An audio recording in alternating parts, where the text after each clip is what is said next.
Halloween night brings excitement for kids in California, with costumes, candy, and crowds of trick-or-treaters. It can be a night to build fun memories, but accidents do happen.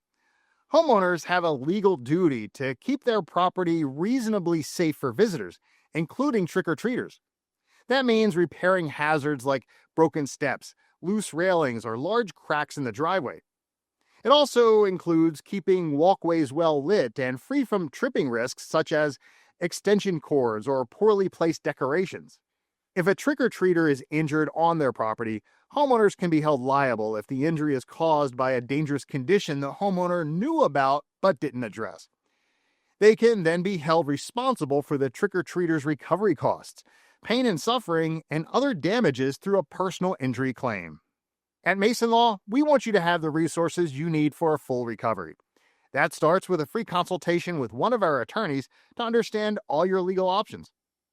So if you or someone you love was injured while trick-or-treating in California, contact Mason Law right away.